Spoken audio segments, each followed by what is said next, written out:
Corona virus का खात्मा करने वाली वैक्सीन की खोज लगातार जारी है। कई वैक्सीन कैंडिडेट्स का ट्रायल एडवांस्ड स्टेज में पहुंच चुका है। आईसीएमआर और भारत बायोटेक की देसी कोरोना वैक्सीन कोवैक्सीन का फेज 1 और 2 ट्रायल भी शुरू हो गया है। शुरुआती डोज दिए जाने के बाद वॉलंटियर्स में किसी भी तरह के साइड इफेक्ट्स देखने को नहीं मिले। रिसर्च में सहयोग के लिए डिपार्टमेंट ऑफ बायोटेक्नोलॉजी ने अपने दरवाजे खोल दिए हैं। केंद्रीय स्वास्थ्य मंत्री डॉक्टर हर्षवर्धन ने शनिवार को एक ट्वीट करते हुए लिखा कि कोविड-19 के खिलाफ जंग अब निर्णायक दौर में है। पिछले कई महीनों से कोरोना वैक्सीन के विकास के लिए जारी प्रयास के सकारात्मक संकेत मिलने लगे हैं। हम जल्द ही इस महामारी पर पूरी तरह से जीत प्राप्त कर लेंगे। आपको बता दें कि चीनी कंपनी साइनोफार्म की वैक्सीन ह्यूमन ट्रायल के 3rd स्टेज में पहुंच गई है। ऐसा दावा किया जा रहा है कि यह ट्रायल के तीसरे दौर में पहुंचने वाली दुनिया की पहली कोविड-19 वैक्सीन है।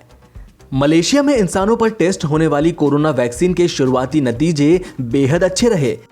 रिसर्चर्स के मुताबिक वैक्सीन के कोई खास साइड इफेक्ट भी देखने को नहीं मिले। मलेशियाई स्वास्थ्य मंत्रालय ने ट्विटर पर कहा कि अभी और स्टडीज की जरूरत है। एक रूसी दवा कंपनी ने ब्रिटिश कोरोना वैक्सीन बनाने का सौदा किया है। ऑक्सफोर्ड यूनिवर्सिटी की वैक्सीन मॉस्को की आर फार्म में बनेगी। कंपनी ने ऑस्ट्राजेनेका से इसका कॉन्ट्रैक्ट किया है। यह डील ऐसे वक्त में हुई है जब ब्रिटेन, अमेरिका और कनाडा ने रूसी हैकर्स पर वैक्सीन ट्रायल का डेटा चुराने का आरोप लगाया है।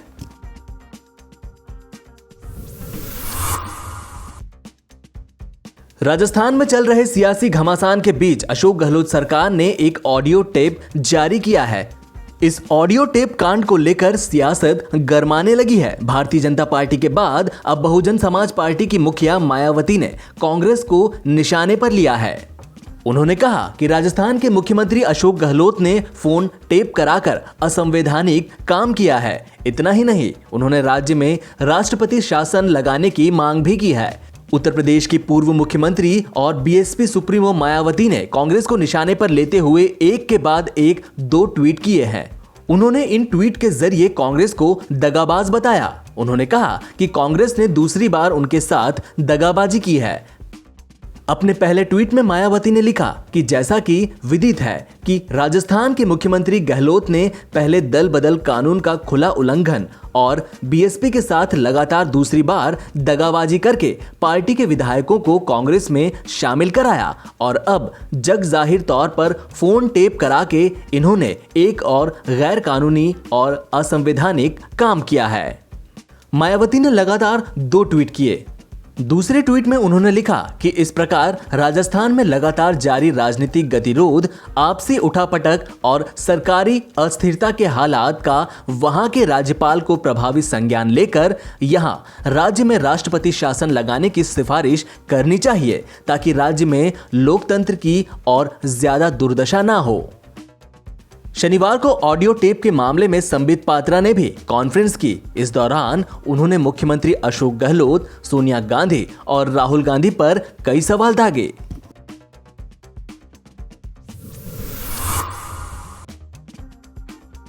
भारत में कोरोना वायरस की रफ्तार थमने का नाम नहीं ले रही। केंद्रीय स्वास्थ्य मंत्रालय द्वारा शनिवार सुबह 8 बजे जारी आंकड़ों के मुताबिक देश में पिछले 24 घंटे में कोरोना वायरस संक्रमण के 34,884 नए मामले सामने आने के बाद संक्रमित लोगों की कुल संख्या बढ़कर 10,38,716 हो गई है।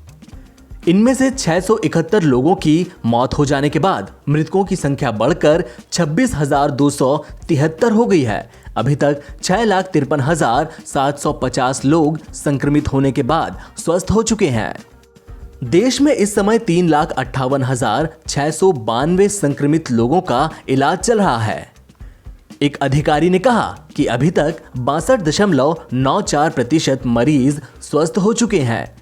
संक्रमित लोगों की इन संख्या में विदेशी नागरिक भी शामिल है। यह लगातार तीसरा दिन है जब देश में कोविड-19 संक्रमण के 30,000 से ज्यादा मामले सामने आए हैं। पिछले 24 घंटे में 671 लोगों की मौत हुई है, जिनमें से महाराष्ट्र में 258, कर्नाटक में 115, तमिलनाडु में 79, आंध्र प्रदेश में 42, उत्तर प्रदेश में 38, पश्चिम बंगाल और दिल्ली में 26-26, गुजरात में 17, जम्मू कश्मीर और पंजाब में 9-9, राजस्थान और मध्य प्रदेश में 8-8, तेलंगाना में 7, हरियाणा में 5, झारखंड, बिहार और ओडिशा में 4-4, असम और पुडुचेरी में 3-3, छत्तीसगढ़ और गोवा में 2-2 और केरल, उत्तराखंड में 1-1 व्यक्ति की मौत हुई है।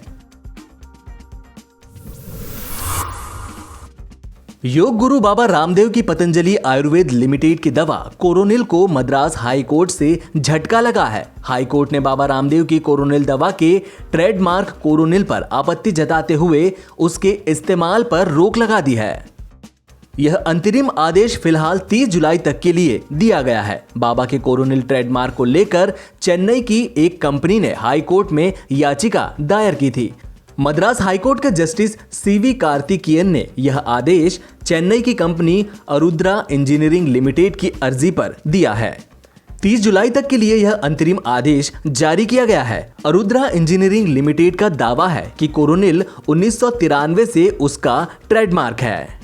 कंपनी के मुताबिक उसने 1993 में कोरोनिल 213 SPL और कोरोनिल 92B का पंजीकरण कराया था और वह तब से उसकी कंपनी का नाम का नवीकरण करा रही है।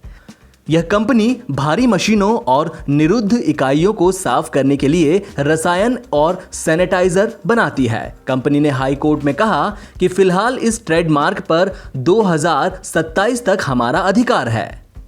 पतंजलि द्वारा कोरोनिल पेश किए जाने के बाद आयुष मंत्रालय ने 1 जुलाई को कहा कि कंपनी प्रतिरोधक वर्धक के रूप में यह दवा बेच सकती है, न कि कोविड-19 के उपचार के लिए।